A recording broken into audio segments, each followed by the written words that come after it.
Music by Abhishek Gupta.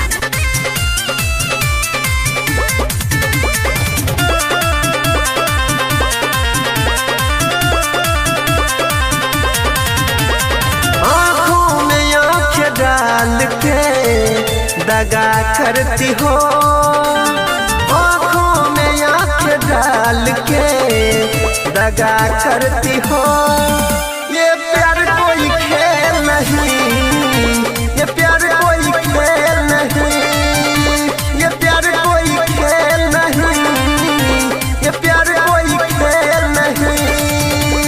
तितली बन के लड़कों पे घुमा करती हो, हाय तितली बन के लड़कों पे घुमा करती हो। ये प्यार कोई खेल नहीं, ये प्यार कोई खेल नहीं, ये प्यार कोई खेल नहीं, ये प्यार कोई खेल नहीं।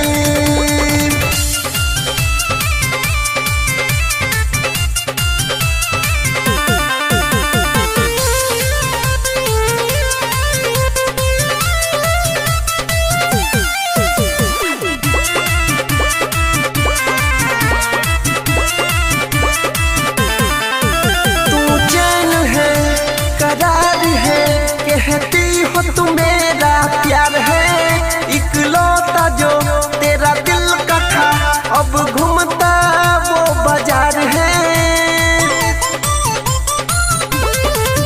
तू जान है, करार है, कहती हो तू मेरा प्यार है, इकलौता जो तेरा दिल का था, अब घूमता वो बाजार है।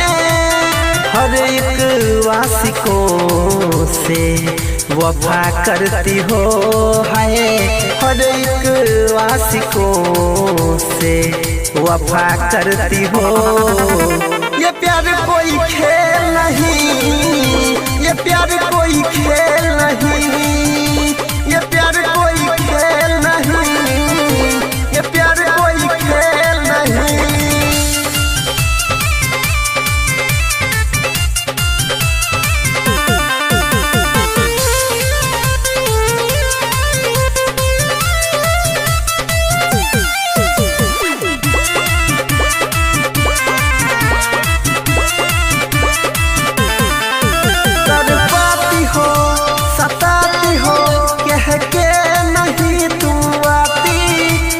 प्यार है, इकरार है, हर एक से तू निभाती। तड़पाती हो, सताती हो, कह के नहीं तुम आती। झूठा प्यार है, इकरार है, हर एक से तू निभाती। बबुआ राहुल जी का नशा करती हो, हाय अनिल देवेंद्र जी का नशा करती हो। ये प्यार कोई खेल नहीं।